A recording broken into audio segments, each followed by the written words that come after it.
J'espère que vous allez bien. Moi, je vais super bien comme d'habitude. N'oubliez pas de partager, de liker et de vous abonner. Surtout, mettez le pouce en l'air pour encourager les histoires d'Akuma. Alors, bienvenue dans les histoires d'Akuma. Si vous êtes nouveau et que vous passez par ici, à travers nos histoires, nous donnons les morales de la vie et nous donnons aussi des conseils. Alors, si vous avez une histoire à raconter, envoyez-moi cette histoire au numéro qui s'affiche ci-dessous. Alors aujourd'hui, on va parler de l'histoire de Marlise. Marlise était une maman qui s'était mariée très jeune. À un moment donné, Marlise, elle a perdu son mari.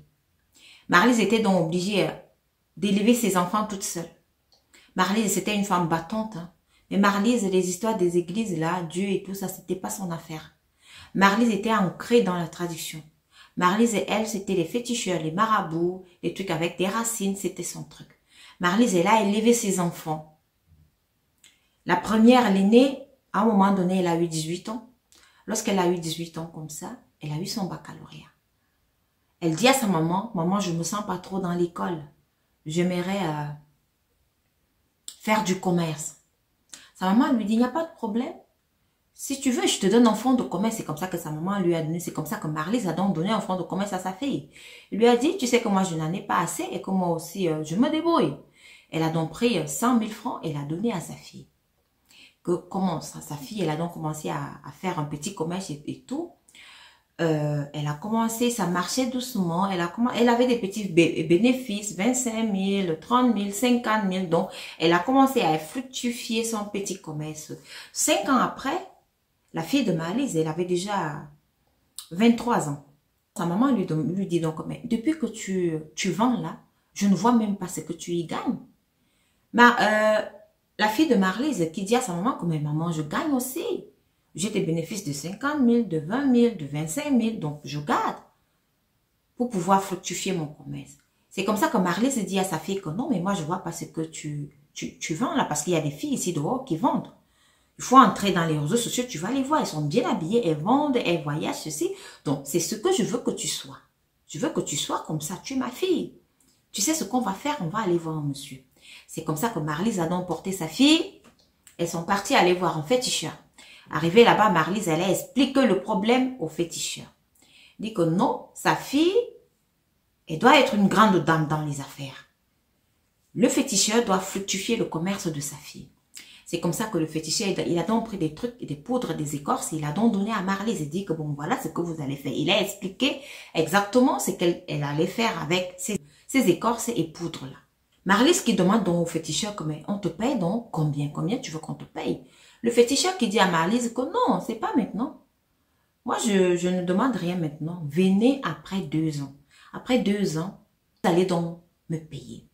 C'est comme ça que Marlise est donc partie avec sa fille. Arrivée là-bas avec les trucs qu'elles avaient reçus chez le féticheur.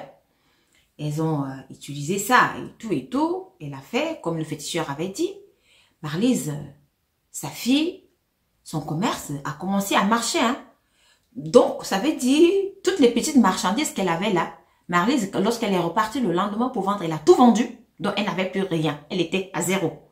Elle était donc obligée de voyager encore parce qu'elle allait dans les petits marchés, petits villages là pour acheter de la marchandise. Elle a acheté pour revenir vendre et c'est comme ça. Donc elle ne passait pas un jour sans tout vendre. Tellement ça marchait, tellement elle avait de la demande que la fille de Marlise maintenant a commencé à voyager. Elle était à Dubaï, elle était en Turquie, elle était pour acheter des marchandises pour vendre. Donc tout passait, tout passait. Elle était dans 2 avions maintenant. Elle avait de l'argent. Donc, pendant ces 2 ans-ci, sa maman, elle a mangé cet argent. Sa maman était heureuse. Elle dit à sa fille que, mais tu vois, je t'avais dit que le monsieur était efficace. Je t'avais dit qu'on devait. Donc, c'est comme ça que je veux te voir. Grande dame dans les affaires. Tu vends, tu voyages, et puis on le fait ensemble. Si on va aller à Dubaï, on va même se reposer. On se repose. Si on va aller en Turquie, on va en Turquie. Bon. À ce niveau-là, c'était encore leur petit niveau parce que vous savez, les visas même pour la France et consorts, c'est encore autre chose. Donc, Marlise et sa fille se contentaient seulement de leur petit voyage, là même dans l'Afrique. Elle voyageait. 2 ans maintenant se sont écroulés. Marlise qui dit à sa fille que bon, voilà, le féticheur, il avait dit, hein, on doit maintenant aller le voir. C'est comme ça que les deux repartent donc chez le féticheur. Marlise avec un gros paquet d'argent dit que non, même avec le gros paquet d'argent, si le féticheur ne va pas refuser, ça c'était au moins 20 millions de francs parce que je vous dis que le commerce de la fille de Marlise marchait. Tellement Marlise voulait être dans l'argent, tellement Marlise voulait que sa fille réussisse dans son commerce. Maintenant, on revient. Ils sont arrivés donc chez le féticheur pour remercier le féticheur. Arrivé là-bas, Marlise dit vraiment, tout marche bien, je ne sais comment te remercier, voilà ton paquet ici, c'est 20 millions de francs CFA pour toi. Le féticheur dit, non, non, non, non, non, attendez. Attendez. Je ne vous avais pas dit que vous allez venir me payer après 2 ans. Je vous avais dit que je vais vous dire maintenant ce qu'il y a lieu de faire après 2 ans. Il y a une nuance. C'est comme ça que le féticheur dit donc à Marlise et sa fille que, à compter d'aujourd'hui, toi, Marlise, tu ne dois plus jamais manger ou toucher à l'argent de ta fille. Toi, la fille de Marlise, tu ne vas plus jamais donner 5 francs à ta mère. En aucun cas. Si tu le fais, vous deux, ce sera terminé pour vos vies comme ça. Jamais. Donc, même si tu le fais et que tu passes par une personne interposée, ça veut dire l'intention y est. Vous allez tout perdre et vous-même, vous ne serez plus sur cette terre. Marlise qui reste comme ça, elle regarde le féticheur et dit quoi? C'était pas ça le but? Le but, c'était que je voulais que ma fille soit une grande dame en business et puis pouvoir aussi récolter les fruits de ce business-là avec elle. Le féticheur dit que non. Tu avais dit que tu voulais que ta fille soit une grande commerçante. Ce n'était pas que tu voulais qu'elle soit une grande commerçante pour pouvoir manger et récolter ces fruits-là avec elle. Il y a nuance. Marlise, maintenant, elle pose les mains sur la tête. Une histoire qui a défrayé la chronique au marché central de Douala. Voilà l'histoire de Marlise. C'est grave. Marlise ne sait plus où mettre la tête. Marlise, maintenant, elle est descendue dans son village pour aller voir ses ancêtres et dire, voilà le problème. Comment est-ce qu'on peut enlever ça? Comment est-ce qu'on peut effacer ça? Elle est coincée. Alors, je vous dis ici tout le temps, méfiez-vous des marabouts. Marlise, une fois de plus, comme certains aussi qui y vont tout le temps chez les marabouts, est tombée dans le piège du marabout. Le marabout lui a dit, il y a nuance. Tu avais dit que tu aimerais que je fasse fructifier le commerce de ta fille. Voilà. Tu n'avais pas dit que je fasse fructifier le commerce de ta fille pour que moi aussi, je puisse profiter de cette récolte-là. Non, c'était pas ça. Tu avais dit autre chose. Faites très attention lorsque vous allez voir les féticheurs et les marabouts.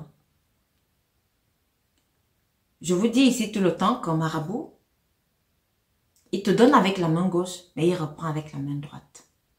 Marlise, elle est coincée avec sa fille. Sa fille, elle est continue. Le marabout leur a dit, vous êtes liés, ta fille et toi, vous êtes liés. Donc, puisque c'est toi qui étais venu voir pour ta fille et elle-même, elle était consentante, donc vous êtes liés. Et là, maintenant, elle va manger cet argent seule, mais toi, non. Elle ne pourra pas te donner un seul franc. Si elle le fait, c'est fini pour vous deux. Voilà. Alors, la morale de l'histoire, qu'est-ce que je peux dire ici? Ce sont les mêmes morales que je vous donne ici tous les jours à travers ces histoires qui sont racontées. Prenez votre temps. Et je dis toujours ici, la morale, le temps de Dieu, c'est pas le temps des hommes. Lorsque vous êtes dans votre domaine, vous faites votre commerce, attendez, vous allez avoir des bénéfices. Ne courez pas vite. Faut pas vite courir. Non. Faut pas vite courir. J'espère que vous comprenez bien la phrase. Vite courir. Là, c'est une figure de style. Alors, mes chers Akomiens, donnez-moi votre morale en commentaire aussi. Merci de m'avoir écouté et rendez-vous à la prochaine vidéo.